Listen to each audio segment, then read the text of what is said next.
Eh bien, bonjour à tous. Nous sommes ravis de vous retrouver et nous vous remercions de l'intérêt que vous portez au thème de notre table ronde, l'école après la Covid. Et donc, je vous propose dans un premier temps de vous présenter un petit peu l'objet de notre séance de ce jour. Alors, comme vous l'avez constaté, cette année, de nombreuses conférences traitent ou font référence à la pandémie du Covid et à ses conséquences. Il s'agit en effet, comme Daniel Cohen le disait dans une tribune publiée en début de semaine, d'une véritable crise totale. Une crise totale par son ampleur, tout d'abord, par son caractère inédit et imprévu ensuite. Une crise totale également parce qu'elle a touché et touche encore tous les domaines de notre vie sociale, économique et politique, mais aussi les domaines liés à la santé, et de manière très concrète à notre vie quotidienne. Dans tous ces domaines, cette crise a agi comme un révélateur de certaines fragilités, mais aussi comme un révélateur de capacités peut-être que nous ne soupçonnions pas d'adaptation et de résilience. Elle a agi également comme un catalyseur de nombreuses transformations dont nous ne mesurons pas encore sans doute toutes les implications. Alors, bien sûr, l'école n'a pas échappé aux conséquences de cette pandémie qui sont tout à fait considérables. Nous y reviendrons avec Anna, mais les données de l'UNESCO nous indiquent que plus de 90% de la population scolarisée mondiale a été victime, a subi les fermetures de classes. Fermetures de classes qui ne sont pas sans conséquences sur le niveau d'éducation et de formation des élèves.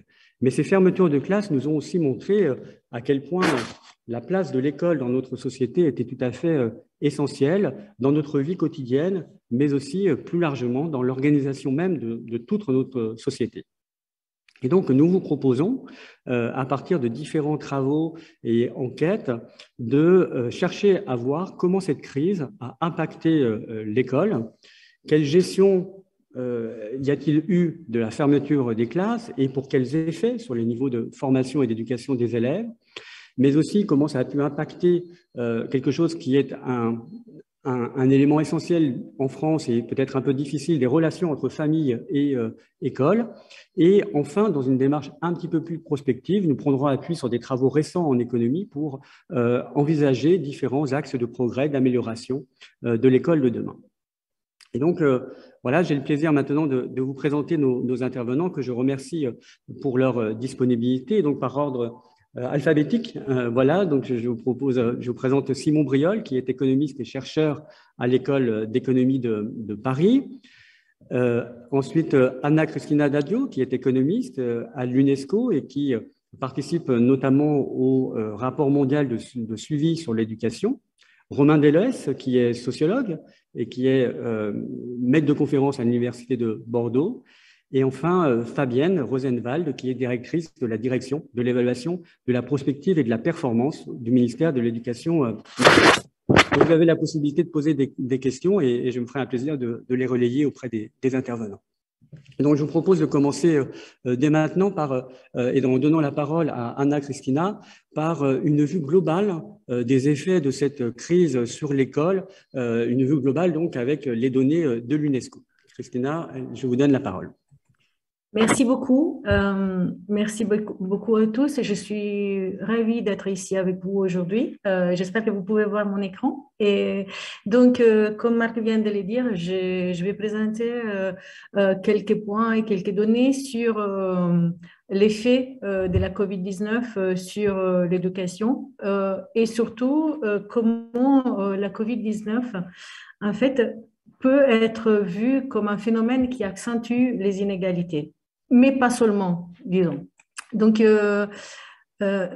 selon les données de l'UNESCO, comme vous pouvez les voir, en fait, l'UNESCO, vraiment, en début de pandémie, a décidé de monitorer les fermetures d'écoles et a collecté un grand nombre de données pour donner permettre une évaluation indirecte, je dirais presque, de ce qui s'est passé dans le monde entier. Et comme vous le voyez sur ces diapos, l'effet était vraiment considérable et substantiel. On peut, sur les premiers graphiques à gauche, en haut à gauche, vous pouvez voir ce qui s'est passé en avril 2020. Et en 2020, en fait, près d'1,6 milliard d'élèves dans le monde ont été touchés par les fermetures d'écoles. Mais encore plus de 300 millions d'élèves étaient touchés par les fermetures d'écoles en décembre 2020. Et si vous regardez tout en bas à gauche, il y a quelques jours, en fait, il y avait presque 60 millions d'élèves qui étaient affectés par ces fermetures d'écoles. Et comme Marc vient de le dire, les fermetures d'écoles ont eu des conséquences tant sur l'éducation de ceux qui ont été privés d'éducation, mais aussi sur toute l'organisation familiale, en fait, sur la famille en général, sur les enseignants, sur les établissements et sur énormément ils ont eu énormément de répercussions qui se sont un peu multipliées dans la suite. Et en fait, les enseignants ont été contraints de s'adapter à des nouvelles techniques d'enseignement, méthodes d'enseignement et d'apprentissage, presque du jour au lendemain. Les parents se sont retrouvés mal préparés à offrir un apprentissage en ligne et souvent manquant des équipements nécessaires, mais aussi du temps nécessaire à l'enseignement. Au-delà de la fermeture des écoles, ce qui impacte et qui est très important, c'est la durée de la fermeture des écoles.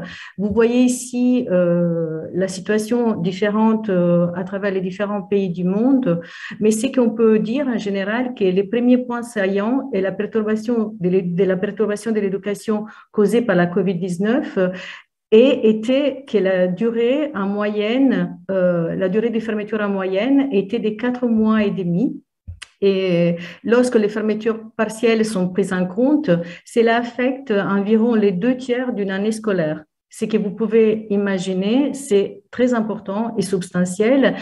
Mais de nouveau, il y a des situations différentes à travers les différents pays du monde, selon la durée des fermetures et selon aussi l'organisation de la didactique en ligne ou pas, ou les équipements. Et comme vous pouvez le voir en fait ici sur ces graphiques, il y a eu des effets différents par région et avec des fermetures par semaine que vous pouvez voir, par exemple, en Europe et en Amérique du Nord, ont été beaucoup plus longues en termes de fermetures totales. Mais les effets seront certainement différents de ceux qui se passent dans les pays plus pauvres ou à bas revenus. Mais c'est quelque chose qu'il faut vraiment prendre en considération parce qu'au cours de cette période, beaucoup de monde, je dirais presque tout le monde, a dû prendre des décisions très difficiles, pas seulement en termes sanitaires, mais en termes vraiment d'application du principe n'est pas nuire, c'est-à-dire do not harm principle, l'effet qu'il ne fallait pas prendre des mesures si celles-ci pouvaient nuire à quelqu'un.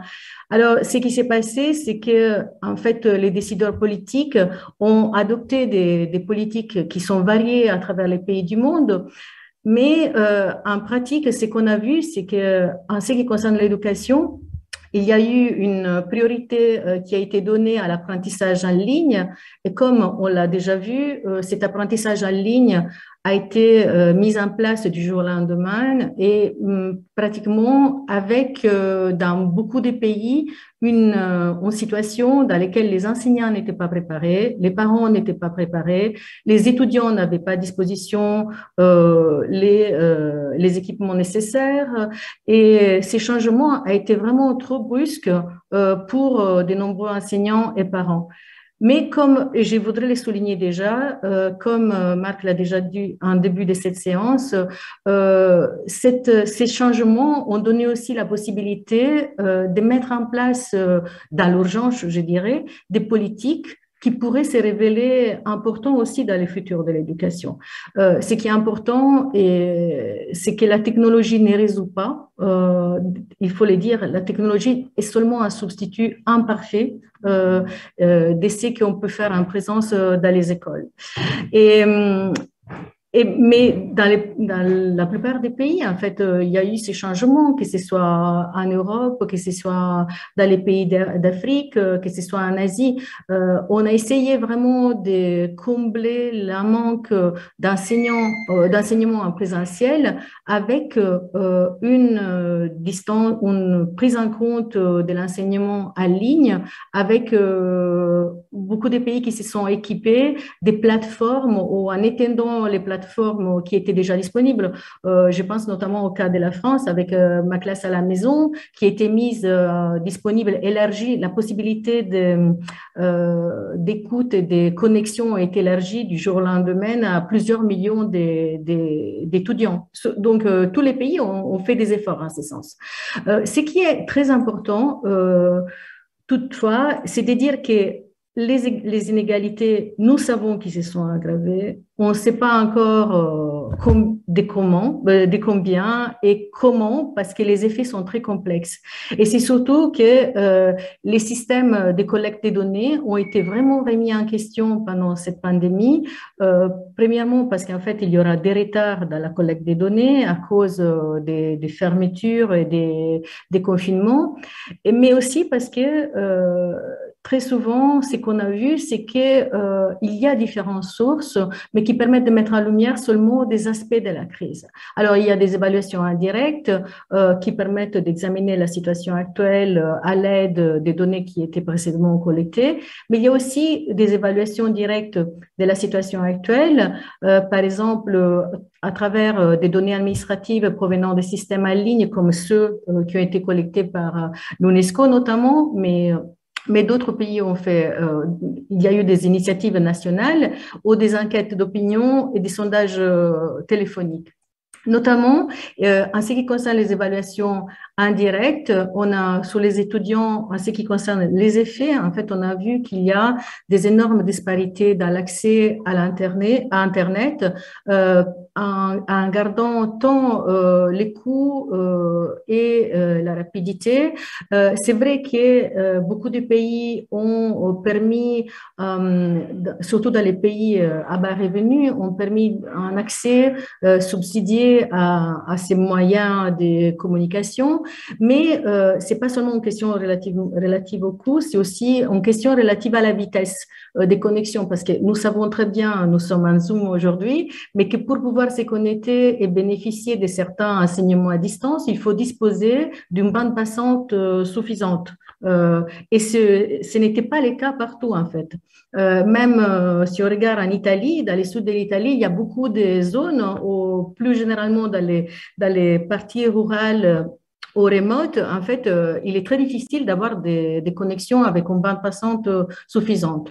Et si on regarde en termes d'équipement, il y a aussi une différence dans le nombre de personnes qui disposent d'un ordinateur ou bien d'un téléphone qui permet de se connecter. Et même si on regarde aux offres en bas à technologie, à contenu technologique bas, comme les radios et les télévisions, il y a des disparités, des inégalités importantes à travers les pays. Il faut dire toutefois, et ça c'est aussi très important, que dans la plupart des pays, il y a eu aussi un accent qui a été mis sur cette offre de technologie, c'est-à-dire les programmes d'éducation à distance n'ont pas été fournis seulement sur Internet, mais aussi on a pris en compte les besoins des plus défavorisés. Mais il faut penser que même en prenant en compte ces besoins, il y a des pays qui ne disposent pas de l'accès à l'électricité ou des pays dans lesquels la possession d'un téléviseur ou d'une radio, c'est encore quelque chose de très, très, très bas. Et même si on pense à l'environnement dans lequel on apprend, l'effet de pouvoir disposer d'une chambre calme pour étudier, c'est quelque chose qui n'est pas aussi très fréquent non plus, surtout dans les pays à bas revenus. Et après, il y a eu des évaluations sur les enseignants qui ont mis en lumière les besoins des formations, l'effet que beaucoup d'enseignants n'étaient pas prêts à enseigner en fait en ligne en fait, que les compétences nécessaires, techniques et pédagogiques n'étaient pas du tout disponibles. Et ceci a été montré tant dans des enquêtes directes que des indirectes aux chefs des établissements. Et enfin, en fait, avec les données administratives, comme l'enquête conjointe UNESCO, UNICEF, Banque mondiale, on a vu qu'il est possible de mettre en lumière quelles sont les fermetures, quelles sont la durée moyenne des fermetures et quelle était, par exemple, la mise à disposition d'Internet subventionné ou d'appareils mobiles subventionnés ou quelles sont les approches d'apprentissage. La même chose a été faite sur enquête d'opinion et surtout, il a permis d'évaluer quelle était la situation par rapport à quand les élèves apprennent normalement et quelle était l'efficacité de la stratégie de continuité de l'éducation. Et en fait, vous voyez ici, par exemple, 36% à l'époque, dans l'enquête OCDE, avaient dit qu'ils avaient appris, mais pas beaucoup, et seulement 4%, ils avaient appris autant qu'à l'école. Et des résultats semblables ont été publiés aussi, par exemple, dans une enquête qui a été conduite dans les écoles anglaises. Même chose pour les sondages téléphoniques. En fait, les effets sont toujours ce qui met en évidence ces enquêtes différentes, c'est qu'en fait, il y a des différences par public ciblé et par différence des revenus, par différence des localisations. Et donc, ça, c'est quelque chose qu'il faut continuer à monitorer et important. Et très important de continuer à monitorer ce qui se passe et l'UNESCO, comme vous le savez, continue à le faire. Alors, en termes de réponses, et après je termine parce que je pense que j'ai déjà bien été au-delà de mes minutes.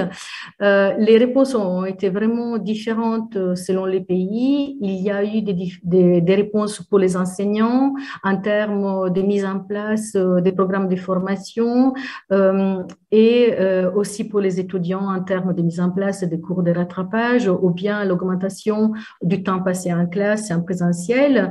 Et aussi en termes de vaccination, en fait, il fallait cibler les enseignants ou les élèves en termes de public prioritaire. Et ici aussi, les réponses varient beaucoup par pays. Et il y a donc des réponses différentes en termes de connexion, de connectivité, inclusion et accès, en termes de création de plateformes éducatives, formation, mais aussi d'intervention au niveau du système.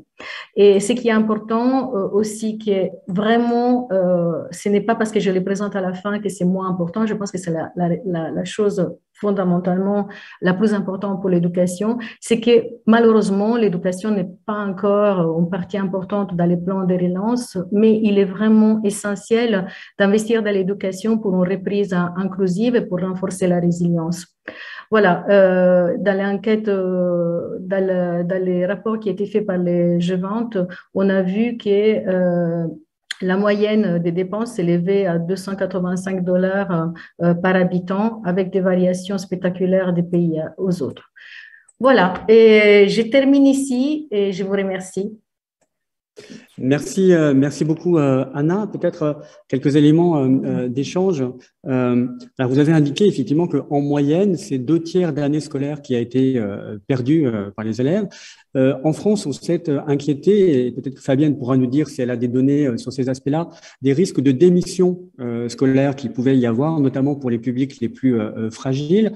J'imagine que, et peut-être avez-vous des éléments d'information sur ces risques-là et sur les phénomènes de démission, de décrochage, on dit chez nous, mais voilà, dans d'autres pays, notamment, je pense, pays où déjà la scolarisation n'est pas acquise, notamment la scolarisation des plus jeunes. En fait, c'est vraiment une question hyper importante et malheureusement, on voit que pour certains publics, les effets sont très importants et beaucoup plus importants que pour d'autres. Je parle notamment, par exemple, si on regarde dans les pays à bas revenus, les décrochages ou l'arrêt de la scolarité pour les filles est beaucoup plus fréquente. Et en fait, parce que comme vous l'avez noté, il y a des choix qui se font à la maison, dans les pays notamment les plus pauvres, avec qui scolariser et quand. Et donc, dans une situation de crise, c'est les plus marginalisés et les plus vulnérables qui sont plus à risque. Mais c'est pas seulement le cas pour les filles. En fait, il y a beaucoup de jeunes et dans les pays européens et en fait, d'ailleurs, les taux de NEETs, ceux qui ne sont pas en éducation et en formation, a vraiment augmenté parce que un des effets importants de cette crise sur l'éducation de la COVID est que il présente un impact très important aussi en termes de possibilités dans le futur. En fait, l'impact, il y a très peu d'études qui regardent ça, mais l'impact sur les revenus et sur les carrières que cette interruption de scolarité risque d'être très important. Il y a des études qui commencent à être faites sur ces problèmes et comment en fait, l'interruption de scolarité et les drops, en fait, l'effet de ne plus être scolarisé aura des effets sur les revenus futurs.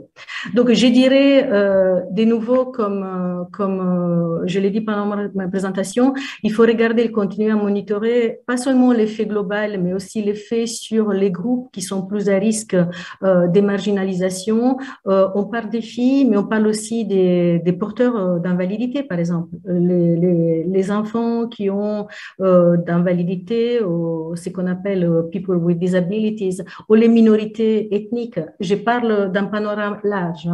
Naturellement, si on fait une distinction entre les pays à haut revenu et les pays à bas revenu, les situations peuvent être différentes, mais il faut tenir présente qu'il y a toujours un public qui est plus vulnérable.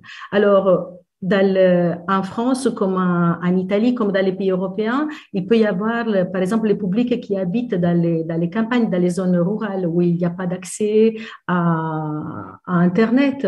Mais aussi les publics comme les réfugiés, par exemple. Et on sait que dans les pays européens, il y a beaucoup de personnes qui sont déjà à risque d'avoir une scolarité inférieure par rapport au public normal, en fait.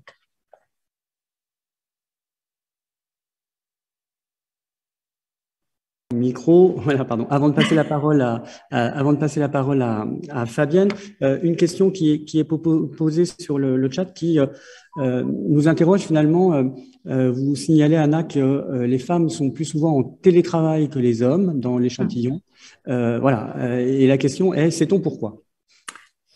Alors, c'est une bonne question. En fait, c'est une question très importante. Il faut dire que ce qui a manqué, je n'ai pas eu le temps de le dire, dans beaucoup de pays, c'est vraiment au début la prise en considération des effets des genres.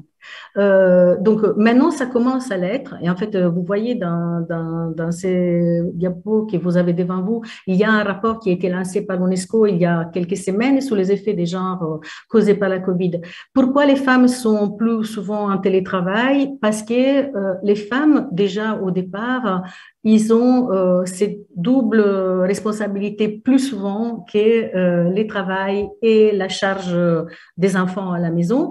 Et donc, puisqu'il y a eu dans plusieurs pays la classe à la maison, notamment, les femmes ont été celles qui sont occupées plus des enfants.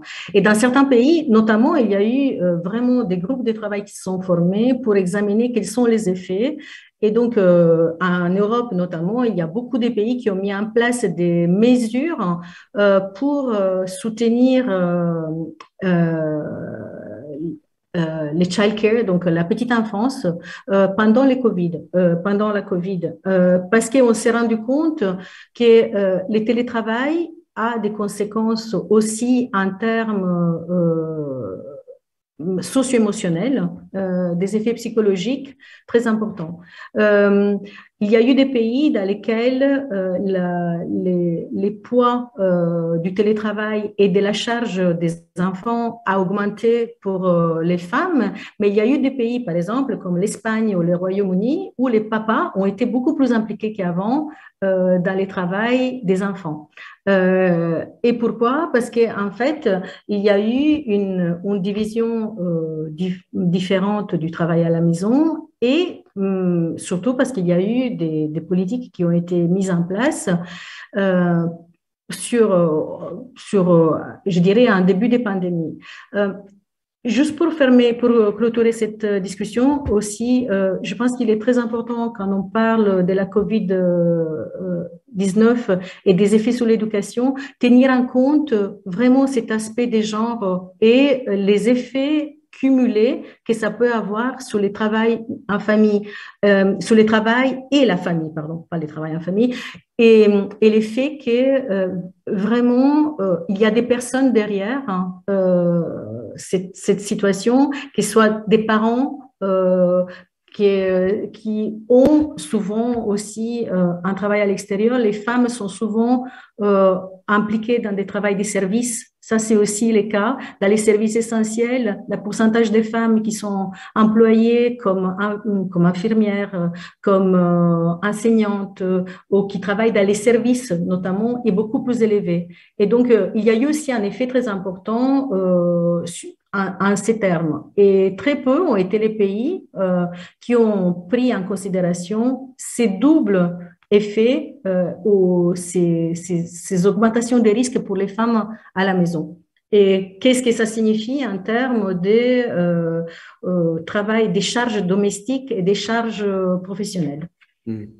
Merci pour tous ces éléments. Je pense que, voilà, je regardais Romain notamment. Je pense que sur ces questions-là, effectivement, l'enquête de Romain nous permettra d'aller un peu plus loin dans la réflexion et de bien expliquer justement les raisons pour lesquelles, effectivement, les femmes ont été particulièrement sollicitées, pour le dire comme ça, dans tout ce qui a eu un trait à l'école, à la maison. Voilà, donc je propose de poursuivre et de donner la parole à Fabienne, peut-être pour une présentation maintenant un petit peu plus resserrée sur le cas de la France et donc à partir des enquêtes de l'ADEPE, de ce qu'on peut savoir des effets de la Covid sur notre école de manière générale, avec une situation finalement, je crois que vous avez développée, qui est un petit peu paradoxale et peut-être qui est plutôt porteuse d'espoir. Et merci. Je crois que ce qui est important peut-être avant que j'expose ce qu'on sait déjà, hein, c'est de se rappeler, c'est ce qu'a répété Anna, hein, ce qu'on savait en France sur la crise sanitaire et ses conséquences avant de fermer les écoles. C'est-à-dire que, on l'a vu dans la présentation précédente, hein, toutes les études dont on disposait sur l'effet d'une fermeture des établissements scolaires laissaient quand même présager des risques très forts. D'abord en termes de baisse des résultats scolaires et surtout d'augmentation des inégalités scolaires selon le milieu social. Et puis, en France, le passage à un enseignement à distance pouvait être anticipé comme difficile. D'abord, comme vous le savez, nos enseignants ne sont pas équipés d'ordinateurs par leur employeur, à la différence d'autres actifs, hein, d'autres catégories d'actifs. Dans les enquêtes qui existaient avant la crise, par exemple, je pense à Thalys en 2018, les enseignants français y rapportaient avoir peu recours aux technologies de l'information et de la communication dans leur pratique d'enseignement, contrairement à ceux d'autres pays de l'OCDE. Ils avaient moins suivi de formation, ils étaient d'ailleurs plus demandeurs. Dans l'enquête de l'ADEPE, EPOD, qui était toujours en 2018, on voyait même que l'utilisation du numérique était considérée comme la pratique pédagogique la moins prioritaire, la moins faisable et d'ailleurs la moins répandue. Enfin, il y avait une autre alerte, hein, c'est que par exemple dans l'enquête, dans l'évaluation internationale ICILS de 2018 sur l'EEA, sur les performances des élèves en littératie numérique et en pensée informatique, on voyait déjà des écarts très forts entre le score des élèves les moins favorisés socialement et les plus favorisés. Et puis, il faut avoir en tête quand même les ordres de grandeur en France, hein, c'est-à-dire que c'est 1 million d'enseignants et 12 millions d'élèves qui devaient basculer du jour au lendemain en enseignement à distance. Donc, c'est vrai qu'on pouvait légitimement être assez inquiet sur ce passage. Alors, qu'est-ce qu'on observe ? En fait, je vais m'appuyer sur différents dispositifs qu'on a mis en place à l'ADEPE justement pour éclairer la crise sanitaire et ses conséquences, et en particulier les écarts sociaux. Vous trouverez plus d'informations sur notre site si vous voulez. Il y a déjà 2 dispositifs de l'ADEPE qui permettent de rendre compte de ce qui s'est passé pendant la période de confinement et surtout des effets. Alors tout d'abord, il y a un grand dispositif. On a lancé dès mai 2020 7 enquêtes auprès de familles d'élèves du second degré et aussi auprès de différents acteurs du système éducatif, donc les personnels de direction, directeurs d'école, inspecteurs pédagogiques, professeurs du premier et second degré. On les a lancés très vite après l'ouverture d'école, puisqu'en France, le confinement a duré 2 mois, parce qu'on ne voulait pas qu'il y ait une perte en termes de mémoire. Alors le problème, on l'a vu dans le diaporama d'Anna, c'est qu'on ne peut pas trop se comparer à d'autres pays. Il existe peu ce genre d'enquête, ni même, je dirais, au sein de la France, à d'autres administrations, il y a eu peu d'enquêtes auprès des usagers. Voilà, donc ça, c'est le premier dispositif. Le deuxième sur lequel je vais m'appuyer, ce sont la chance qu'on avait en France. On avait des évaluations nationales exhaustives que nous menons depuis 2018, donc avant la crise, en début de CP, début de CE1, début de 6e. Nous avons en plus rajouté des questions supplémentaires sur le vécu du confinement. Alors, c'est un dispositif qui est assez unique au monde, et du coup, c'est vrai qu'on ne peut pas trop se comparer. Pour répondre à une préoccupation qu'avait Anna, on a aussi une enquête, on n'a pas encore les résultats, auprès de notre panel d'élèves en situation de handicap qu'on suit, et on verra comment la crise, le confinement, les a aussi impactés. Alors, qu'est-ce qu'elles nous apprennent, ces enquêtes? Je crois que le message principal, et Marc l'a un peu évoqué, ce qu'elles ont mis en avant, c'est une image plutôt positive, et d'ailleurs assez cohérente selon les différents acteurs interrogés, que ce soit les personnels du ministère ou les parents, sur ce qui s'est passé en termes d'apprentissage, mais aussi sur les effets de la période de confinement. Alors avec bien sûr, j'y reviendrai, une appréciation qui varie selon le secteur d'enseignement, le milieu familial, et surtout le niveau scolaire. Alors du côté des personnels, ce qu'on a vu, c'est que les enseignants ont considéré majoritairement, c'est que les élèves ont appris de manière satisfaisante. Ils sont 77% dans le premier degré et 68% dans le second degré, donc c'est plutôt des taux élevés.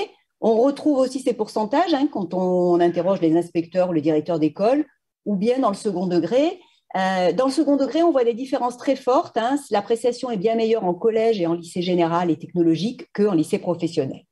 Alors de même, on a aussi des différences selon le secteur d'enseignement, comme on pouvait s'y attendre. Dans le premier degré, ce sont les 2/3 des professeurs des écoles qui sont en éducation prioritaire qui portent un regard positif sur l'apprentissage des élèves, contre 77%, on l'a vu dans le total. Et dans le second degré, 85% des enseignants du privé se déclarent satisfaits de l'apprentissage des élèves. C'est 70% dans le public hors éducation prioritaire et seuls 50% dans l'éducation prioritaire. Voilà, donc des différences déjà fortes. Alors, quels ont été les freins selon les enseignants? D'une manière générale, ces freins, ils varient vraiment selon le secteur d'appartenance, c'est-à-dire ou non à l'éducation prioritaire, mais aussi le niveau de la classe. Au collège, les écarts entre l'éducation prioritaire et hors éducation prioritaire, les plus forts, ce sont ceux relatifs aux contraintes matérielles, aux contraintes techniques des élèves, au manque de soutien et d'appui scolaire à la maison. Ils citent aussi le manque de motivation, les difficultés à travailler et à organiser le temps de travail. Voilà. Et on a un peu le même genre d'écart dans le second degré, dans le second cycle du second degré, entre les enseignants de lycée général et technologique et lycée professionnel. Et enfin, ce qui a aussi été un frein fort, c'est le manque de compétences numériques des élèves, avec des écarts marqués entre l'éducation prioritaire et hors éducation prioritaire. Alors, quels ont été les effets bénéfiques?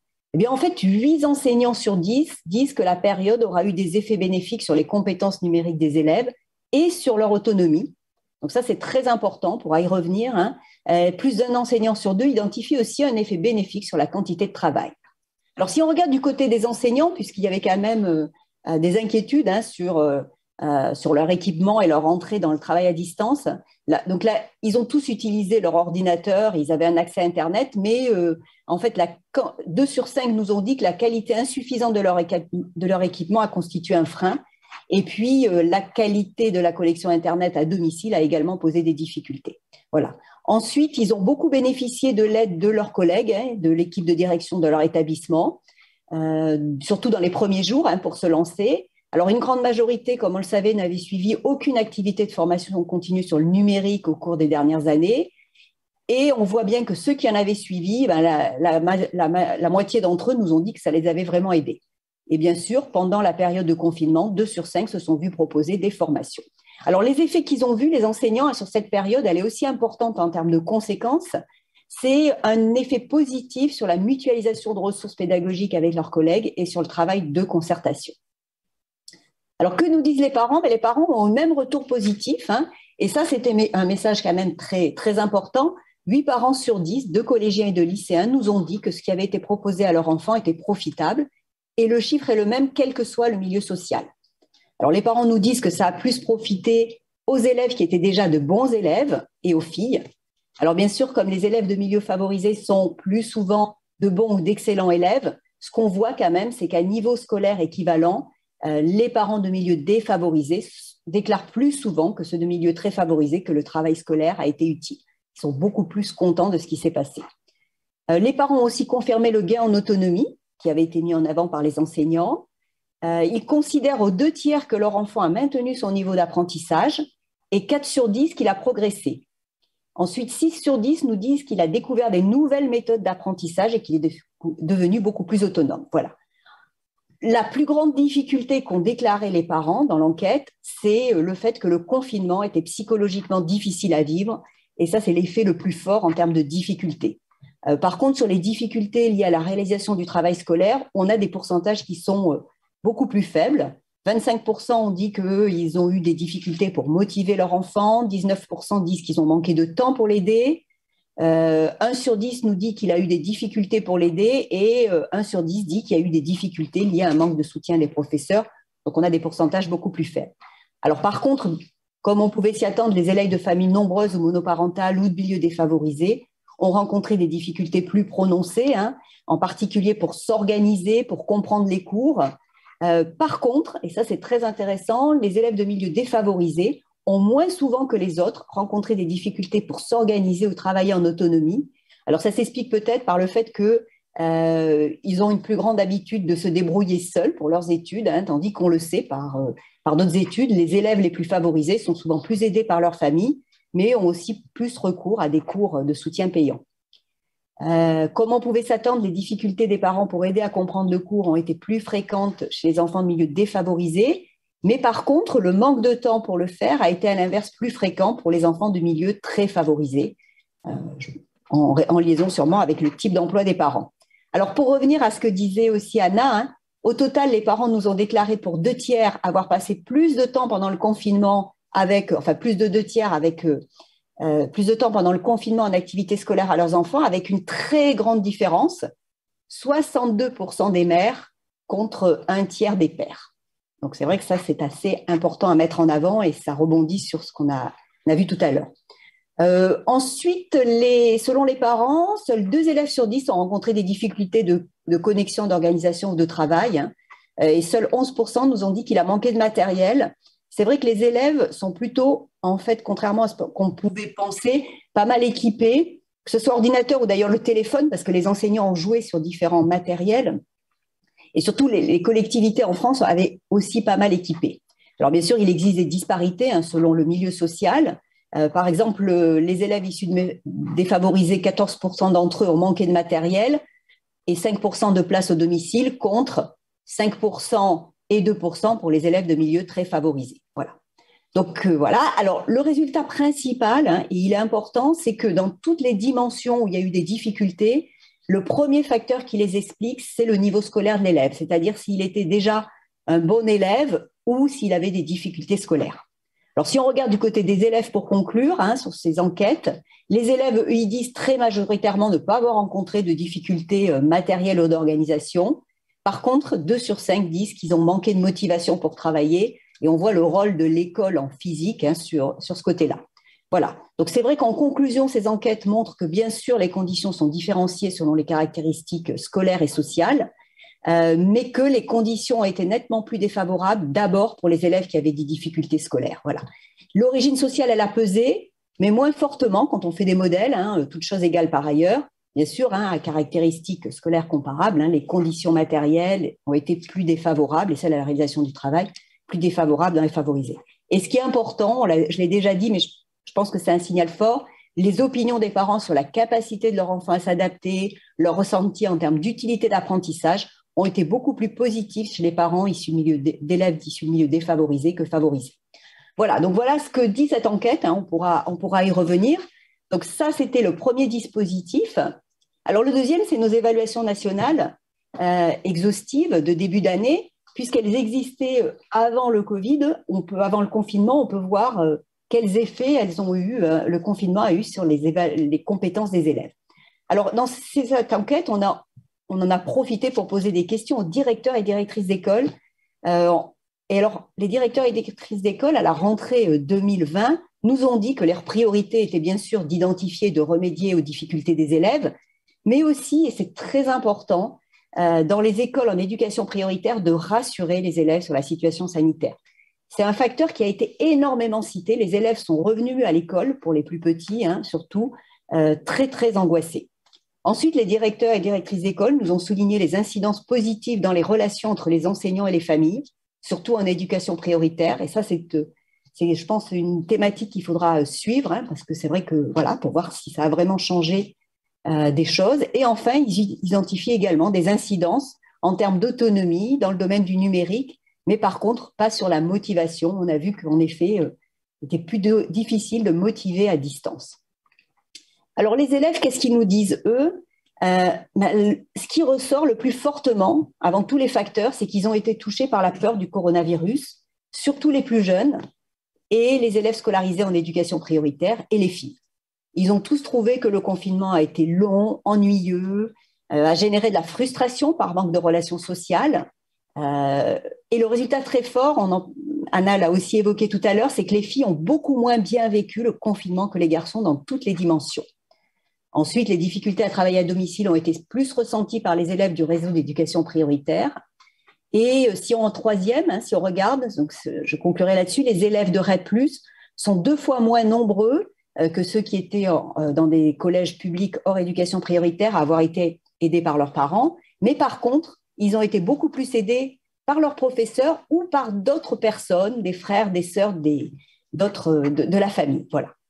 Donc ça, c'est sur le ressenti des élèves sur cette période-là. Alors maintenant, les conséquences en termes d'apprentissage, qu'est-ce qu'on voit ? Alors à l'entrée en CP, ce qu'il faut se rappeler, c'est que les autres années où on avait fait notre évaluation, donc en 2018 et 2019, on ne voyait pas de changement, ni en termes d'acquis des élèves, ni en termes d'écart entre les élèves en éducation prioritaire et hors éducation prioritaire. Ce qu'on constate en septembre 2020, c'est une baisse de la part des élèves qui ont une maîtrise satisfaisante, ceci quel que soit le domaine évalué, et des écarts qui s'accroissent entre le niveau de maîtrise des élèves qui rentraient en CP en éducation prioritaire et les autres. Ce que ça veut dire, c'est que la génération qui a connu le confinement et en fin de maternelle, est entrée en CP avec des acquis moins affirmés que celle qui l'avait précédée, qui n'avait pas connu le confinement, et les écarts scolaires se sont aggravés. Voilà. Alors par contre, ce qui est très important, c'est que depuis la rentrée, on a fait une nouvelle évaluation, un mi-CP, c'est-à-dire en janvier 2021. Et si on compare par rapport à janvier 2020, eh bien par contre, on voit une amélioration des résultats. Alors en mathématiques, quel que soit le secteur, hein, en janvier 2021, on est au-dessus de janvier 2020, donc avant la crise.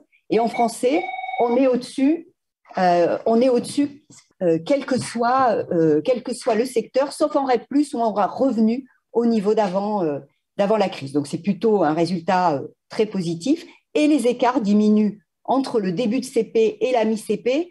Par contre, on était parti avec un tel écart en septembre qu'en fait, on n'arrive pas à redresser complètement. Et on a des écarts un peu plus élevés en janvier 2021 qu'en janvier 2020. Donc, les résultats négatifs quand même du confinement ont été en partie redressés. Alors, en CE1, les effets de la crise sont beaucoup plus forts, tout simplement parce que les élèves étaient en CP, qui est une année qui est très importante pour les élèves. Alors, ce qu'on voyait les années précédentes, c'est qu'entre 2018 et 2019, on avait une forte progression des résultats des élèves et une baisse des réductions des écarts entre les élèves en éducation prioritaire et les autres. Ce qu'on constate en septembre 2020, c'est une baisse forte des résultats en français, en lecture et en écriture, qui sont les domaines qui sont vus en fin d'année de CP, donc pendant la période où on avait l'école à distance. En mathématiques, c'est assez stable et par contre, les écarts s'accroissent entre les élèves en éducation prioritaire et les autres. Ce que ça veut dire, c'est que la génération qui a connu le confinement quand elle était en CP est arrivée en CE1 avec des acquis beaucoup moins affirmée que celle qui l'avait précédée, et on voit des écarts. En début de sixième, par contre, on a des acquis qui sont exactement les mêmes. On a même une amélioration en français. Hein. Donc voilà, ce qu'on voit bien, c'est ce qu'on avait vu avant, hein, c'est-à-dire que ça dépend beaucoup du niveau scolaire. Par contre, en début de sixième, on a quand même un accroissement des écarts. Alors en conclusion, ce que je dirais, c'est que contrairement à ce qu'on pouvait craindre, l'école en France a plutôt bien fonctionné pendant les 2 mois de confinement, hein, de l'avis des acteurs et des usagers. Là, c'est du qualitatif. Hein. Même si on voit que les élèves de milieux défavorisés ont rencontré plus de difficultés que les autres. On a d'une certaine manière avec ces enquêtes une estimation de ce qui se passe quand l'école n'est pas là en physique.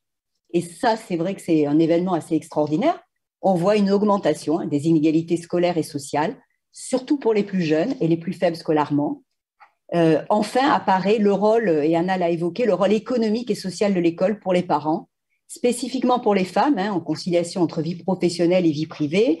Et voilà. Donc, en termes prospectifs, ce qu'on a vu, c'est ce qui apparaît fortement, c'est le développement de l'autonomie. Ça sera intéressant de voir en quoi ça va changer voilà, le fonctionnement de l'école, les relations entre les enseignants et les élèves, comment vont évoluer les relations entre les enseignants et les parents aussi. Et puis, ça montre, et Anna aussi l'a montré, hein, le rôle fort de l'école et donc l'importance, je dirais, de pas de dépenser pour l'école, mais d'investir pour l'école, de par son rôle très fort qu'on a vu justement à la période où on l'a fermée physiquement. Je vous remercie. Merci Fabienne pour tous ces éléments et effectivement une sensation un petit peu positive effectivement de la capacité que l'école a eue de s'adapter à ce contexte-là. Avec tout de même des résultats aussi en termes d'inégalité, vous l'avez bien dit, effectivement, qui sont tout de même à bien pointer et dont il faut tenir compte pour pouvoir y remédier. Alors, une question posée sur le site Internet qui est, tout d'abord, qui vous remercie pour cette présentation et qui finalement signale le contraste entre la présentation d'Anna, c'est-à-dire quand même pointant un certain nombre de difficultés, et puis finalement des résultats qui sont somme toute non pas positifs uniquement, mais quand même plus encourageants d'une certaine façon. Alors peut-être une première réponse évidemment est quant au niveau de développement et au niveau d'infrastructure, tout simplement différent entre la France et puis les pays notamment les plus pauvres. Mais la personne demande également s'interroge sur les enquêtes et sur le taux de réponse. Alors moi je sais que ça répond évidemment à des standards extrêmement élevés, mais peut-être voulez-vous dire un mot là-dessus?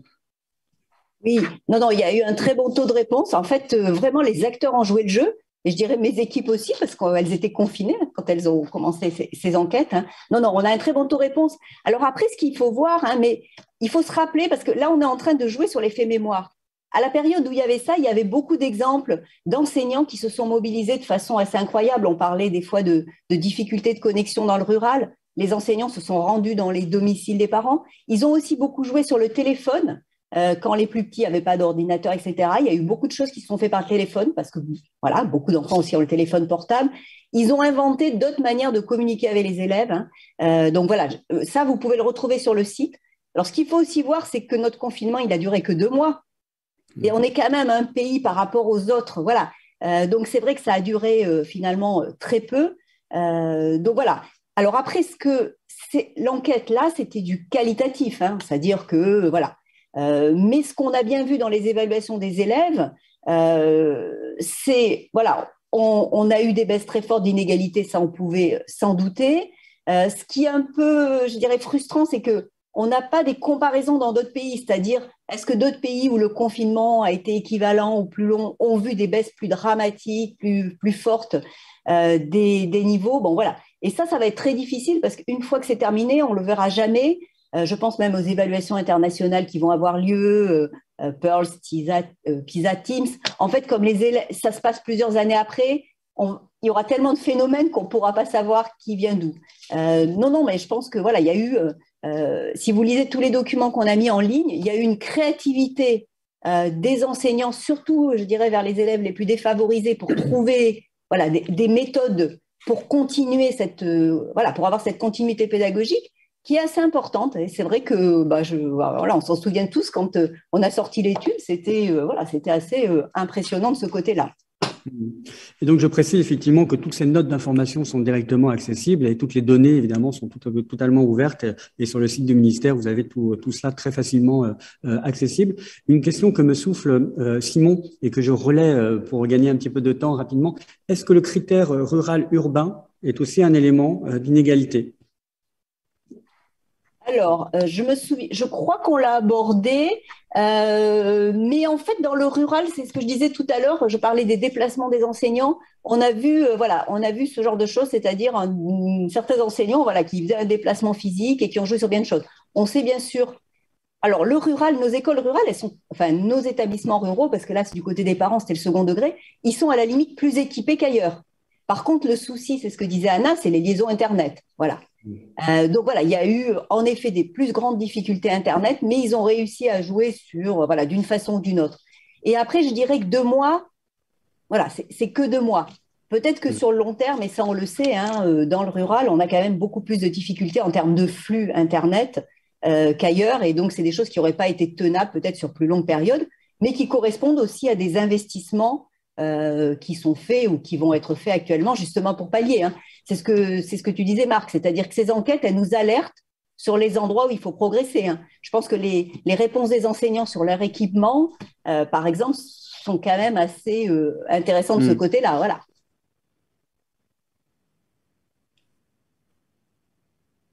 D'accord, d'accord.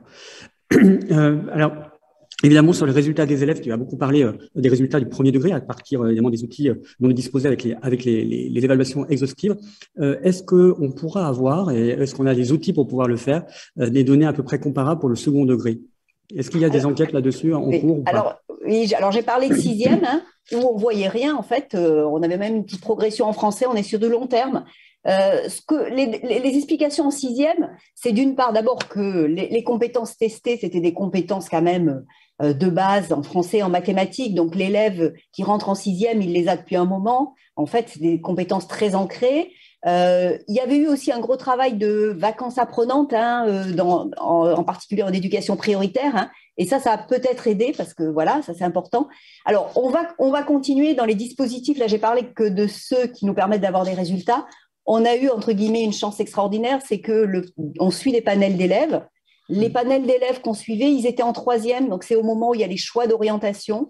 Et donc, on a rajouté des questions sur ce qui s'était passé pendant la crise, l'impact que ça pouvait avoir. Et eux, on va les suivre. Et donc, on peut aussi les comparer par rapport à d'autres panels avant. On verra les différences. J'ai parlé du panel des élèves en situation de handicap. Et ça sera vraiment une source très importante de savoir comment ils ont vécu cette période. Hein, parce que, voilà, ça peut être… Et on vient juste de faire une évaluation, justement, des compétences des élèves. Donc, ça sera très intéressant. On a aussi d'autres façons de les suivre. Hein. On a parlé un peu de l'entrée dans l'emploi. On a désormais un dispositif qui s'appelle Insert Jeune, hein, qui permet de suivre presque individuellement chaque élève, puisque c'est fusion de 2 sources administratives. Et donc déjà, ce qu'on voit, hein, c'est que la génération qui sortait en 2020 a plus souffert que la génération 2019 en termes d'insertion. Voilà. Alors par contre, ce qui est très intéressant, et on pouvait s'y attendre, hein, c'est que c'est très différencié selon les secteurs. Donc oui, on a mis en place des instruments pour suivre ce que ça va donner. Le problème, c'est qu'il faut un peu de temps. Bien sûr, bien sûr. Merci pour toutes ces précisions. Je vais donner tout de suite la parole à Romain qui, évidemment, à travers sa vaste enquête sur les relations famille-école et notamment de ce que c'est que l'école à la maison, voilà, va permettre de compléter les éléments déjà apportés par Anna et Fabienne. Merci beaucoup. Je vais essayer de partager mon écran. Voilà.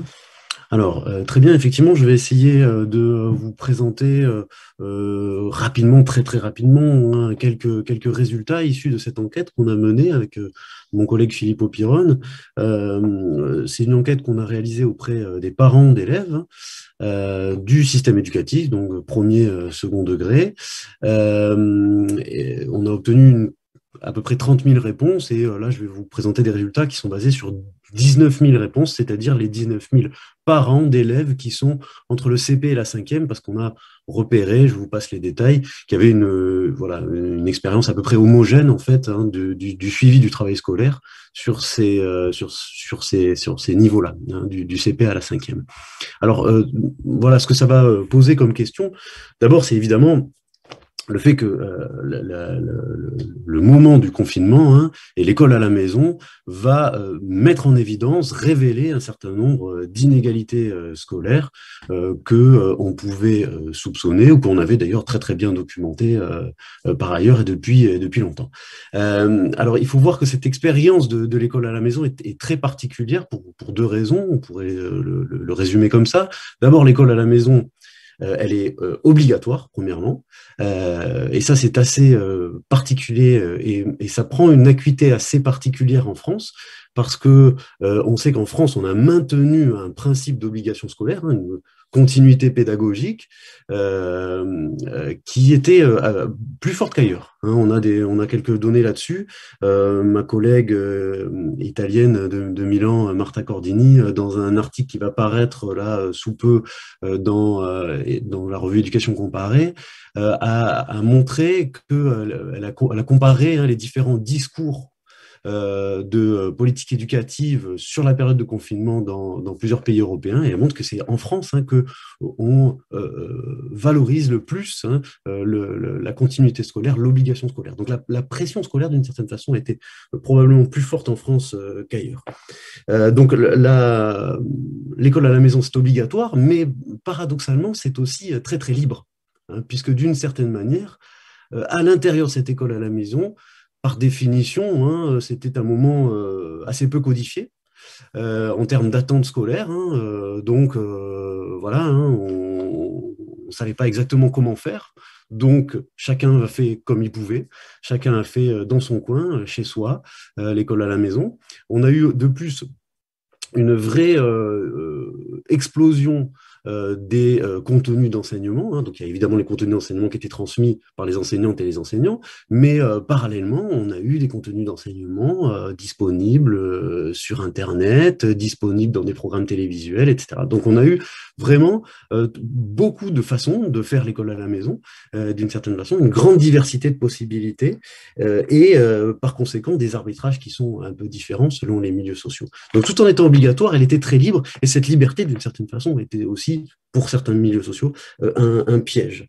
Donc, je vais essayer de parler très, très rapidement, hein, de la question des malentendus scolaire qui surgit dans la relation pédagogique, donc évidemment dans la relation pédagogique entre enseignants et d'un côté, hein, et les familles, c'est-à-dire les parents et les élèves, mais aussi les malentendus qui peuvent surgir entre les enfants et leurs parents qui jouent pendant l'école à la maison, cette période un peu particulière, le rôle d'enseignant de substitution. Donc, cette notion de malentendu, très rapidement, je vais la définir. Les malentendus désignent en fait la différence qu'il peut y avoir dans la compréhension du sens des apprentissages entre ce qui est programmé par les enseignants et les enseignantes, d'une part, et ce qui est effectivement approprié par les élèves. Donc les malentendus, c'est en fait la compréhension d'une certaine manière des implicites des apprentissages. Hein. Et on voit bien que dans certains milieux sociaux, évidemment, hein, on comprend tout ce qui va avec la consigne, et dans d'autres, évidemment, il y a des petits blocages. Donc c'est pour ça qu'on parle de malentendu. C'est une notion qui est mise en évidence par des chercheurs en sciences de l'éducation depuis les années 1990 et qui permettent de relayer tout un ensemble d'études sociologiques plus traditionnel, on va dire, plus classique. Hein. Je parle évidemment de toute la sociologie critique qui est née dans les années 1960 et qui montre l'existence des inégalités sociales devant l'école. Et puis, enfin, j'essaierai très rapidement, parce que Marc m'avait demandé ça, de réfléchir en termes de prospective, hein, de montrer en quoi ça soulève une question, celle de la formation enseignante, hein, en particulier à ces notions de malentendus, hein, qui sont évidemment au cœur de la construction des inégalités scolaires. Alors, très rapidement, dans l'école à la maison, on a mené une enquête donc par questionnaire qu'on a complété par des entretiens, et c'est dans ces entretiens que j'ai trouvé ce petit bijou exemplaire en fait, hein, des différentes manières de faire l'école à la maison.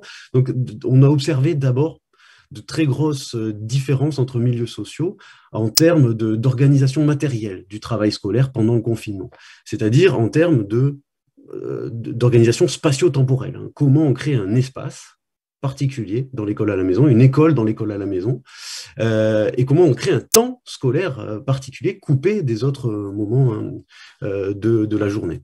Et donc, voilà, bon, tout le monde en a fait un petit peu l'expérience. Hein, dans le confinement, hein, le temps devient un petit peu élastique, détendu, on ne sait plus comment s'occuper, etc. Eh bien, on voit que dans certains milieux sociaux, on a su structurer ce temps élastique beaucoup mieux. Donc, très tôt, hein, on voit de très grosses différences entre milieux sociaux. Je vous donne un petit chiffre. Hein, les cadres disent à 83% avoir mis en place dès le début du confinement un emploi du temps scolaire hebdomadaire, hein, alors qu'on n'est que sur 52% pour les ouvriers employés. Donc, on a 30 points de différence, hein, entre ces deux milieux sociaux. Et on voit bien, voilà, ça c'est l'exemple de Maxence, hein, donc, qui est en CE2, qui, voilà, vous voyez, hein, a organisé sa semaine très très bien. Et on le voit sur un modèle très scolaire. Hein, c'est-à-dire que le matin, il se trouve qu'on a les apprentissages fondamentaux, on n'a pas d'école à la maison le mercredi, comme dans l'emploi du temps scolaire. Hein, voilà, on a des coupures très très nettes, on a des apprentissages apparemment plus détendus l'après-midi, mais qui en fait respectent tout à fait la forme scolaire. Enfin, voilà, on voit bien que le cadre est fixé. Alors, d'autres différences, plus cette fois non pas en termes d'organisation, de cadrage, hein, spatio-temporel de l'école à la maison, mais des différences en termes de pratiques pédagogiques entre milieux sociaux. Donc, vous voyez ici sur la gauche, hein, du graphique, ce sont des questions, hein, qu'on a posées dans le questionnaire. Quelles sont les pratiques pédagogiques que vous avez dans l'accompagnement de votre enfant dans cette expérience de l'école à la maison? Est-ce que vous êtes assis près de l'enfant, hein, vous voyez, par exemple. Alors, ce qui est assez intéressant, ici, ce sont, pardon, les chiffres, hein, qui sont marqués ici, ce sont des coefficients de régression logistique. Hein. Donc, bon, je passe un peu les détails. Le principe d'une régression logistique, c'est de savoir qui, toute chose étant égale par ailleurs, a plus de chances de faire une pratique qu'un autre groupe. Les deux groupes ici, ce sont les classes populaires, ici, donc ouvriers employés, et puis ici, les classes, les professions intellectuelles supérieures, les cadres et les professions intellectuelles supérieures, donc on va dire les classes supérieures, pour le dire un petit peu vite. Et donc, ce qu'on voit, c'est que sur cette pratique, par exemple, être assis près de l'enfant, eh bien, les classes populaires ont plus tendance à le faire que les classes supérieures. Donc, ça permet quand même de remettre en cause une intuition un petit peu courante qu'on peut avoir, selon laquelle il y aurait une démission scolaire des classes populaires. C'est pas vrai. Les classes populaires sont plus souvent accompagnatrices de l'école à la maison que les classes supérieures. En termes de temps, on l'avait mesuré, hein, dans le questionnaire, on a en moyenne une quinzaine de minutes hebdomadaires en plus de suivi scolaire chez les classes populaires que chez les classes supérieures. Donc, il n'y a pas d'abandon scolaire ou de démission scolaire, hein, chez les parents de classes populaires. Néanmoins, quand on regarde la nature du travail engagé dans ce temps de suivi scolaire, on voit qu'on ne fait pas exactement la même chose. Donc ici, on voit que les pratiques qui sont faites plus généralement par les classes populaires sont des pratiques d'accompagnement assez directes, hein, donc, y compris de présence physique, hein, être assis près de l'enfant, s'assurer que l'enfant envoie le travail demandé, qu'il respecte bien les consignes, on lui fait réciter sa leçon et on fait des exercices en rapport avec la leçon. Donc, en vérité, on a des techniques d'accompagnement qui sont assez directes, qui consistent en fait à répondre formellement à la commande scolaire, alors que dans les classes supérieures, on observe des techniques un petit peu plus détournées, pourrait-on dire, mobiliser des ressources pédagogiques alternatives. Donc, on ne fait pas que ce que l'enseignant a demandé, on va peut-être aller voir ce qui se fait ailleurs. On propose des exercices complexes, on fait des exercices en rapport indirect avec la leçon. Donc, tout ça, ça relève en vérité de techniques de ce que les chercheurs en sciences de l'éducation appellent des techniques de décodage des implicites scolaires. On ne fait pas que répondre formellement à la commande scolaire, on va essayer de chercher ce qu'il y a derrière précisément. Donc on l'observe, et puis on utilise aussi évidemment des contenus apparemment plus relâchés. On met du temps pour les arts plastiques. En vérité, les arts plastiques, c'est peut-être le meilleur moyen de faire des apprentissages scolaires. Il y a des apprentissages scolaires évidemment cachés derrière des formes d'éducation plus informelles. Voilà.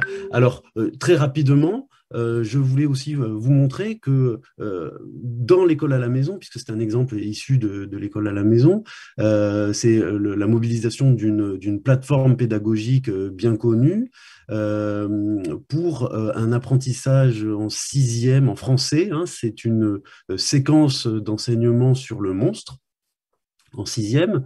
Ce qu'on observe, c'est que la plateforme pédagogique va être génératrice de malentendus scolaires assez clairs.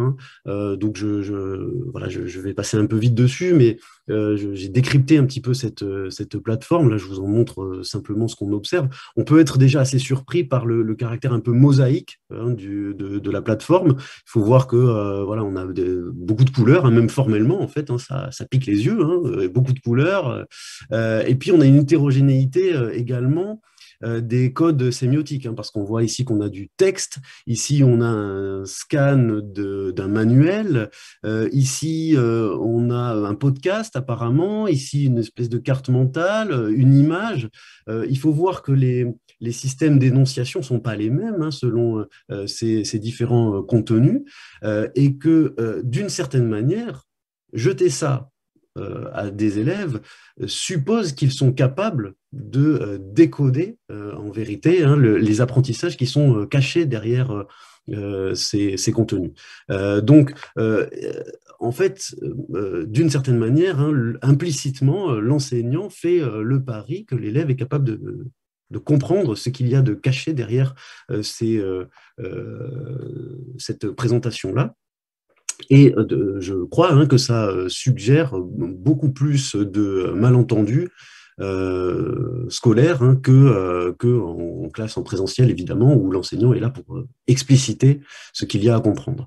Donc, je vais très très vite dessus, mais j'ai mené un certain nombre d'entretiens avec les parents d'élèves pour savoir comment a été comprise cette séquence en ligne, et on voit qu'elle a été évidemment de façon très différente selon les milieux sociaux et les modes d'accompagnement parentaux.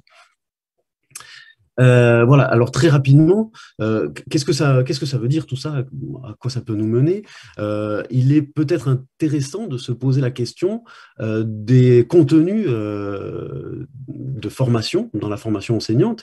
Si on voit que ce qui est générateur d'inégalités, ce sont les malentendus socio-cognitifs ou socio-scolaires, pourquoi ne pas mettre cette notion-là au centre de la formation enseignante? Pourquoi ne pas suggérer cette question-là aux enseignants? Je crois que c'est pas seulement une croyance, une conviction, ça a été documenté par mes collègues nantaises, Marie-David et Ludivine Balland, qui ont montré que je prêche un peu pour ma paroisse, excusez-moi, que la sociologie de l'éducation, les contenus sociologiques sur la question des inégalités scolaires, ces contenus-là ont vraiment reculé dans la formation enseignante depuis 2010. Elles l'ont mesuré, elles l'ont objectivé, elles l'ont montré. Or, il me semble que c'est absolument central parce que, d'une certaine façon, la connaissance théorique des mécanismes d'inégalité scolaire, de reproduction sociale, n'est, il me semble, pas suffisante pour pouvoir lutter concrètement contre ces inégalités. Et je crois que les enseignants connaissent tous très très bien Bourdieu et Passeron, pour le dire de façon un peu rapide, mais ils ne savent pas comment mettre en marche en fait les acquis de la sociologie de l'éducation pour lutter concrètement, pratiquement, contre ces inégalités. Donc je crois qu'il faut probablement réfléchir à cette question de l'inclusion de ces notions, en particulier des notions de malentendus scolaires dans la formation enseignante. Voilà, j'ai terminé, merci.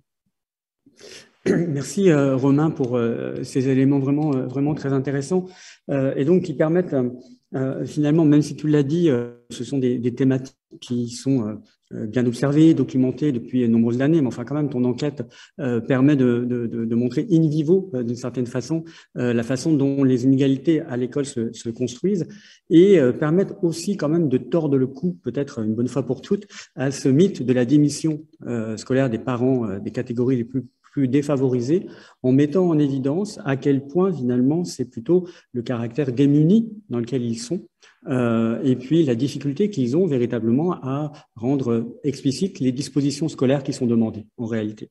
Et donc peut-être que est-ce qu'il y a des réflexions aussi à mener autour des contenus d'enseignement. Parce que là, tu parlais des contenus, si j'ai bien compris, de la formation des enseignants. C'est important, évidemment, naturellement, c'est essentiel. Mais est-ce qu'il n'y a pas aussi peut-être à rendre plus explicite des contenus d'enseignement, des programmes, des méthodes pédagogiques? Oui, ben je crois que c'est un travail qui est quand même engagé déjà depuis longtemps. Il faut le dire. On n'est pas tout neuf sur cette question-là. Depuis les années 80, on réfléchit à mettre en place des formes de pédagogie de l'explicite, ce qui est absolument nécessaire.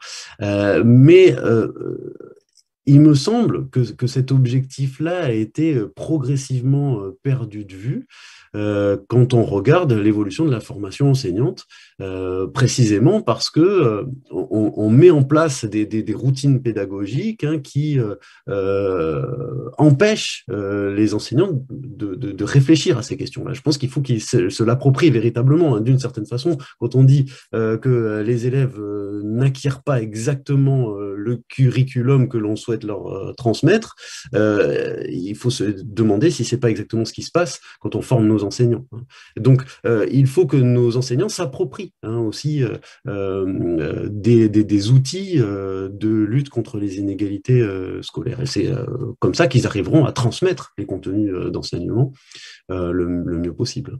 Mais je crois que la crise sanitaire, et en particulier la période de confinement, l'a bien réactivé, cette notion de malentendu scolaire, parce que les plateformes pédagogiques nous ont donné l'illusion qu'on pouvait voilà, malgré l'absence d'interaction physique, maintenir un lien scolaire. D'une certaine façon, c'est très difficile parce que les plateformes pédagogiques et les formes de l'enseignement à distance produisent plus de malentendus scolaires que l'enseignement présentiel. Je crois que c'est ça la clé d'explication de ces inégalités que par ailleurs on peut mesurer avec les données d'ADEPE par exemple.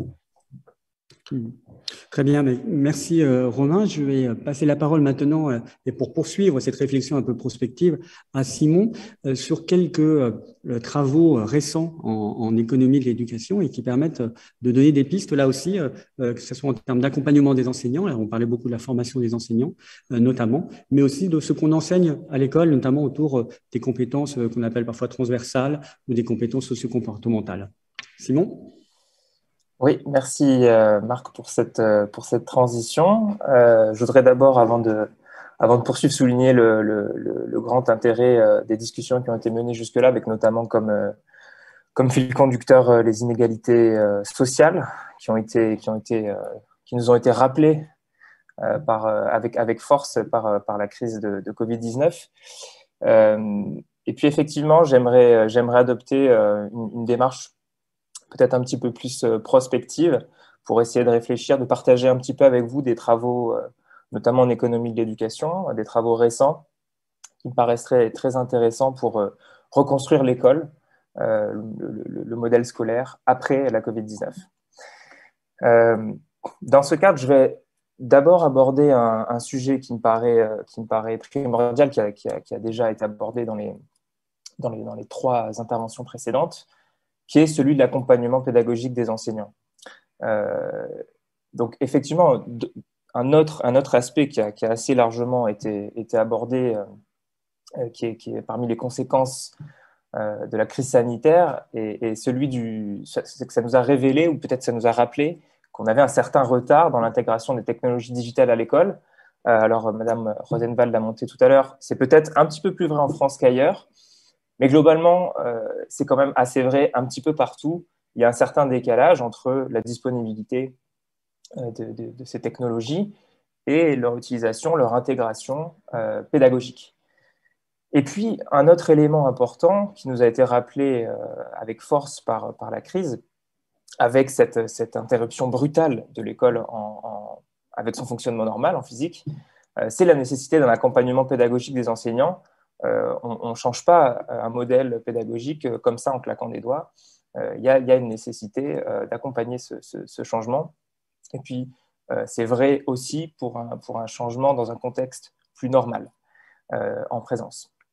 Alors peut-être un point de départ de ces réflexions, qui alimente en tout cas ces réflexions, c'est un ensemble de travaux qui ont été menés en économie de l'éducation depuis le début des années 2000 et qui ont mis en exergue l'importance de ce qu'on a appelé l'effet prof.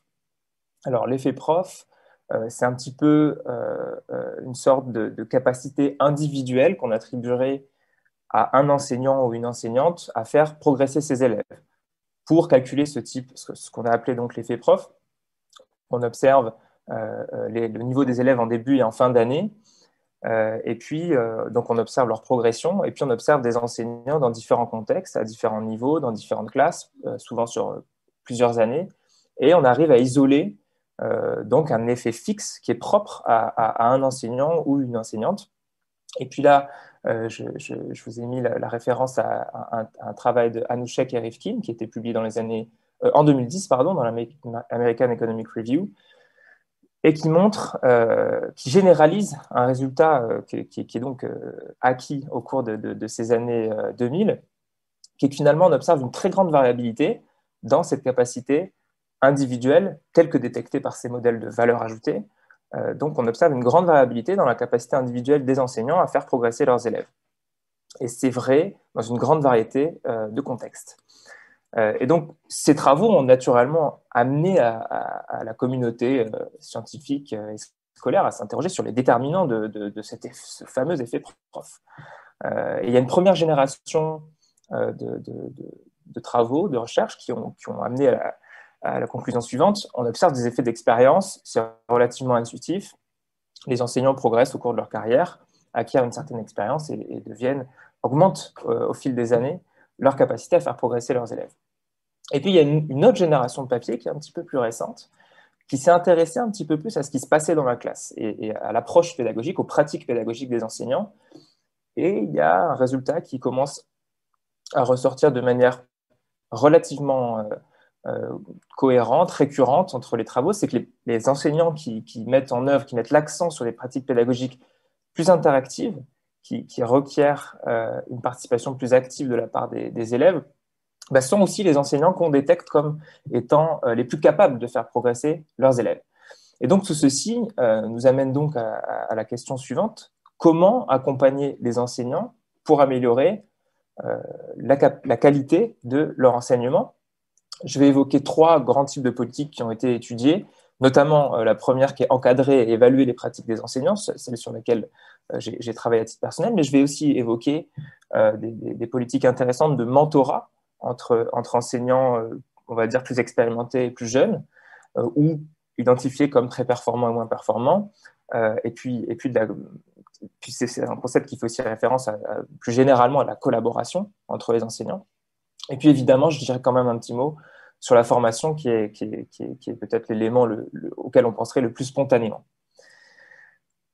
Donc concernant ce que j'appelais les politiques d'encadrement et d'évaluation des pratiques, j'ai travaillé avec Éric Morin sur l'inspection pédagogique en France.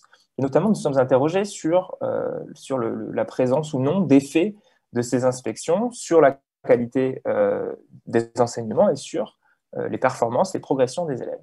Donc, ce que nous avons fait, c'est à partir des données administratives de l'ADEP, sur la période 2008 à 2011, donc on est sur l'ancien régime, si je peux dire, d'inspection, nous avons comparé la réussite des élèves assignés à des enseignants juste avant versus juste après leur inspection, leur performance au brevet.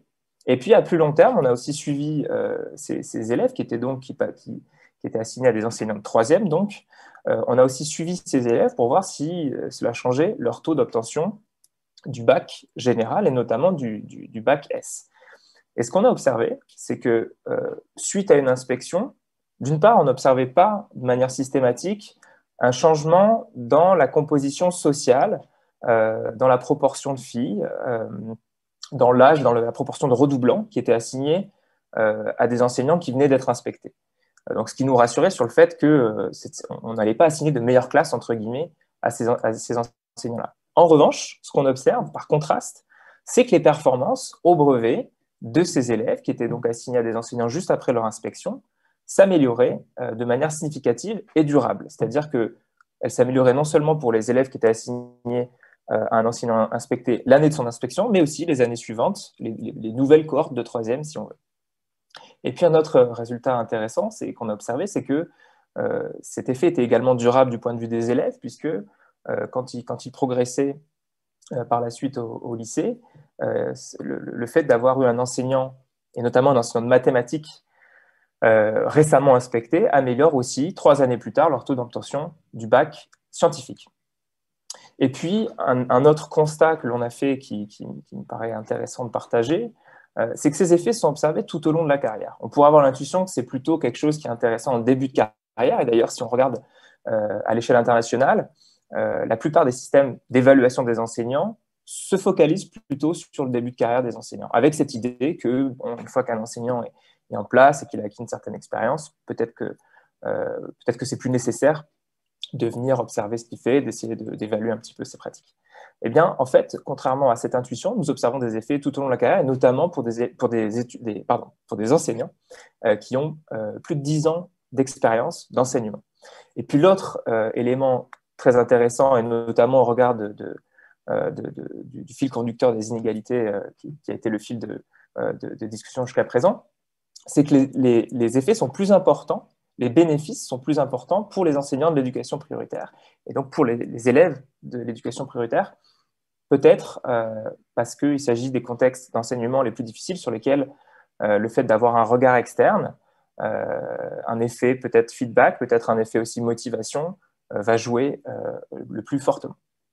Et puis je voudrais partager toujours sur cette thématique de l'accompagnement pédagogique des enseignants, un autre travail qui me paraît très intéressant, qui est plutôt basé cette fois sur une relation un petit peu plus horizontale que celle qui unit inspecteurs et enseignants, et qui est basée cette fois plutôt sur une forme de mentorat, de collaboration entre enseignants aux États-Unis, dans le Tennessee.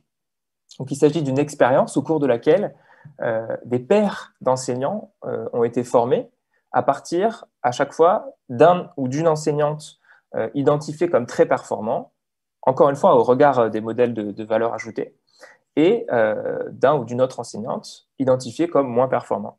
L'idée étant que, en créant cette paire d'enseignants, on allait encourager ces enseignants à échanger sur leurs pratiques et notamment à essayer de réfléchir pourquoi l'enseignant moins performant était moins performant, qu'est-ce qu'il pouvait améliorer, etc. Et on a observé également, dans le cadre de cette expérience, des effets très positifs et durables sur les performances des élèves. Et donc, ça suggère qu'une autre forme d'accompagnement pédagogique des enseignants peut être aussi basée sur des relations peut-être plus horizontales entre les enseignants, à un coût qui semble, mais c'est vrai aussi du système d'inspection, puisque bon, je vous parle quand même aussi du point de vue d'économiste. Là, on parle de politiques qui sont relativement peu coûteuses, qui produisent des effets positifs, durables, à partir d'un investissement qui est somme toute assez limité. Et puis, un dernier mot sur ce sujet de l'accompagnement pédagogique des enseignants, au sujet de la formation, puisque c'est également un sujet qui a été abordé. J'aborderai simplement cette question sous l'angle de la transition digitale. Et puis, il y a eu des méta-analyses, notamment, qui montrent que pour assurer cette transition digitale, il faut équiper évidemment les établissements, il faut équiper les enseignants, mais il faut aussi les former. Et donc, ces méta-analyses qui sont basées sur l'analyse d'un grand nombre de programmes ou de politiques visant la transition digitale à l'école ont montré que les effets étaient vraiment très limités, voire nuls si on ne formait pas les enseignants, alors qu'à l'inverse, lorsqu'on forme les enseignants à l'intégration de l'outil numérique dans leur enseignement, eh bien, on a des effets bien plus probants, à la fois sur leurs propres compétences numériques, mais surtout, ce qui est peut-être l'objectif final, sur les compétences et les apprentissages, les compétences numériques et les apprentissages des élèves. Je voudrais maintenant aborder un deuxième sujet qui me paraît extrêmement important pour reconstruire l'école de demain, qui est celui des compétences civiques et sociales, et notamment l'idée qu'il faudrait remettre ces compétences au cœur du projet scolaire, au cœur de l'enseignement. Et puis si on revient un petit peu sur le contexte de la crise sanitaire, il me semble qu'un autre élément extrêmement important qui n'a pas été abordé jusque-là, parmi les effets révélateurs de la crise sanitaire, c'est que cette crise a aussi révélé une forme de crise civique et démocratique, ou peut-être nous l'a rappelé, que nous traversons en France et ailleurs, avec notamment la montée d'une forme de radicalisme parmi les jeunes, qu'ils soient politiques, qu'ils soient religieux, avec une méfiance grandissante envers les institutions qui assurent la stabilité des sociétés démocratiques, qu'il s'agisse de l'école, qu'il s'agisse de la production de savoir scientifique. Et donc, cette crise sanitaire nous a aussi révélé, avec tous les phénomènes de complotisme, par exemple, autour des vaccins, voilà, nous a rappelé la nécessité de répondre à cette crise. Et puis, il y a aussi évidemment, en toile de fond, de manière peut-être avec un phénomène de plus long terme, la crise environnementale, qu'on ne peut pas ne pas aborder, et qui nous a aussi rappelé la nécessité de former des citoyens éclairés à l'école, pour accompagner le changement de pratique qui est absolument nécessaire. Alors, peut-être pour revenir juste un cran en arrière à la littérature scientifique en économie sur ces sujets, depuis à peu près une vingtaine d'années, différents travaux ont mis en exergue l'importance des compétences non cognitives, donc par opposition aux compétences plus cognitives, à la fois d'un point de vue individuel, sur les trajectoires professionnelles, par exemple, des individus, leur réussite professionnelle, notamment, mais également d'un point de vue plus collectif, d'un point de vue macroéconomique, avec des travaux qui ont mis en lumière le lien entre le stock de compétences non cognitives disponibles dans une économie et le développement économique d'un pays, la croissance économique, etc.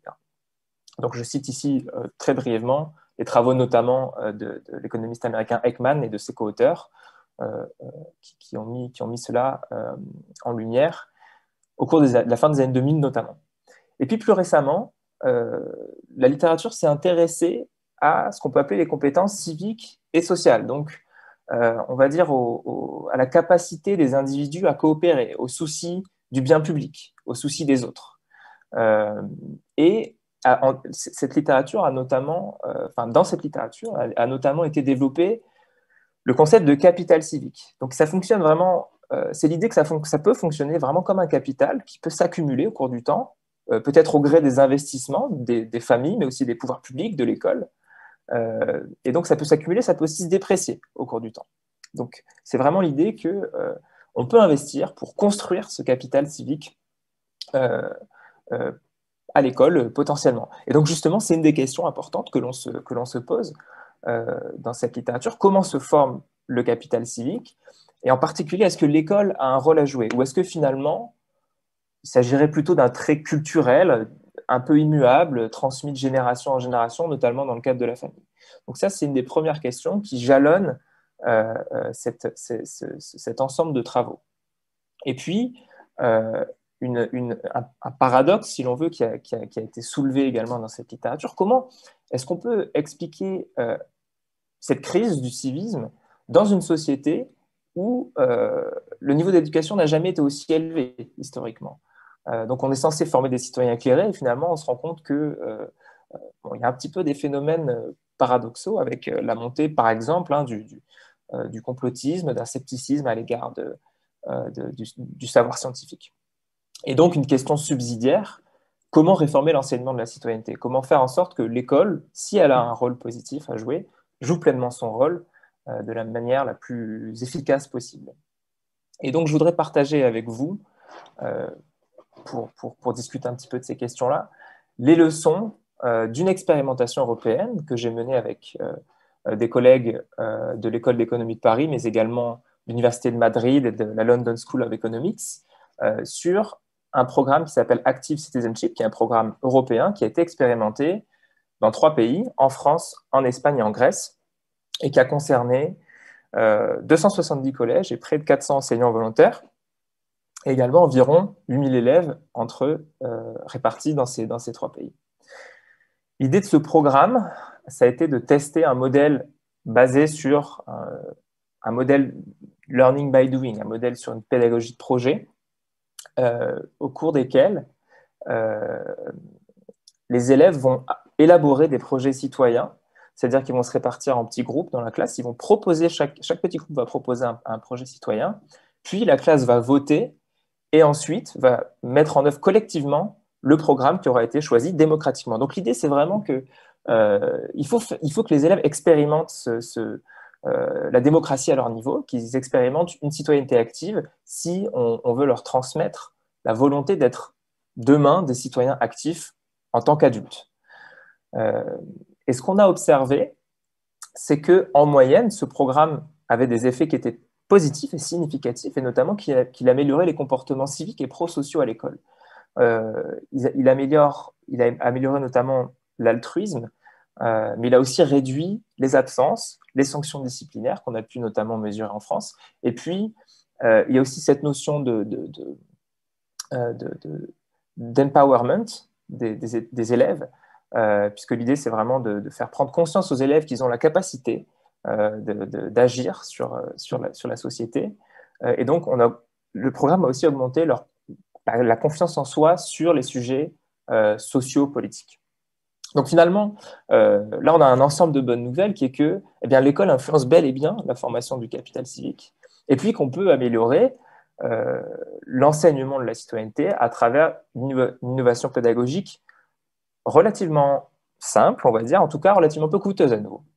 Parce que ce que j'ai oublié de mentionner, c'est que évidemment, j'ai axé sur la participation active des élèves dans le projet, mais les enseignants volontaires ont été formés en début d'année, une formation assez courte de quelques jours, afin d'encadrer et de guider ces projets dans leur établissement. Mais finalement, il y a aussi quelque part une moins bonne nouvelle, une autre leçon que l'on peut tirer de cette expérimentation, c'est que le programme et on y revient toujours, à creuser les inégalités. C'est-à-dire, ce qu'on a constaté, c'est que les élèves qui étaient initialement les plus dotés en capital civique, les plus altruistes, qui avaient le plus confiance en eux, qui avaient le plus l'intention plus tard de participer à la vie politique, sont aussi ceux qui bénéficient le plus du programme. Donc finalement, quelque part, certes, on a des effets moyens positifs, mais on a aussi creusé les inégalités sur cette dimension. Donc peut-être que quelque part, ce que cela suggère, c'est que cette pédagogie-là, elle est très intéressante, mais qu'il faudrait peut-être la démarrer un petit peu plus tôt dans la scolarité des élèves, peut-être afin d'éviter justement de démarrer cette pédagogie-là à un moment où il y a déjà des inégalités entre les élèves, et donc on va creuser ces inégalités. Et puis je voudrais, s'il me reste 30 secondes, évoquer 2 autres expérimentations pour appuyer mon propos. Je vais simplement les évoquer très rapidement.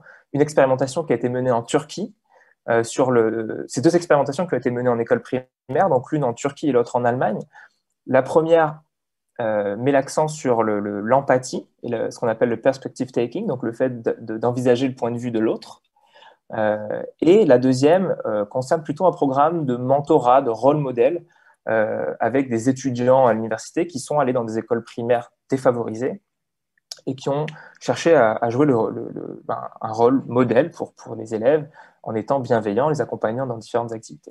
Et ce qui est intéressant, en fait, de ces deux programmes-là, c'est à nouveau de montrer qu'il y a des effets positifs importants sur les comportements prosociaux des élèves, sur leur tolérance, leur prise en compte de l'autre. Et que finalement, c'est possible de faire d'inclure des programmes avec des idées relativement simples sur cette thématique et de remettre au cœur de l'enseignement, les compétences civiques et sociales. Et je m'en arrêterai là. Simplement, j'ai mis ici, comme j'ai évoqué pas mal de travaux, j'ai mis ici les différentes références que j'ai pu évoquer au cours de la présentation. Merci.